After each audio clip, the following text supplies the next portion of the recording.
ফরিদপুরের মধুখালীতে Bangladesh jewellers association বাজুসের উপজেলা শাখার ২০২৫ থেকে ২০২৬ মেয়াদের নবগঠিত কমিটির শপথ গ্রহণ ও অভিষেক অনুষ্ঠান সম্পন্ন হয়েছে।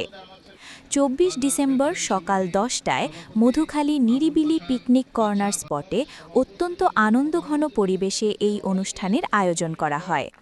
অনুষ্ঠানে সভাপতিত্ব করেন মধুখালী উপজেলা জুয়েলারি মালিক সমিতির আহ্বায়ক রবীন্দ্রনাথ কর্মকার। অনুষ্ঠানের শুরুতেই স্বাগত বক্তব্য রাখেন সংগঠনের সাবেক সভাপতি এবং নবনির্বাচিত সভাপতি নিমাই কর্মকার।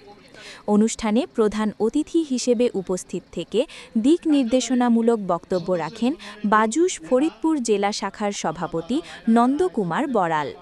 এছাড়া বিশেষ অতিথি হিসেবে বক্তব্য রাখেন বাজুস ফরিদপুর জেলা শাখার সাধারণ সম্পাদক শ্যামল কর্মকার, মধুখালী বাজার ব্যবসায়ী পরিষদের সভাপতি আবুল বাশার বাদশা এবং উপসাধারণ সম্পাদক মোহাম্মদ ওবায়দুল ইসলাম।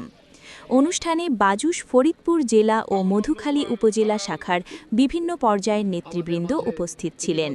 আলোচনা সভা শেষে নতুন কমিটির নাম ঘোষণা ও পরিচয় পর্ব অনুষ্ঠিত হয়।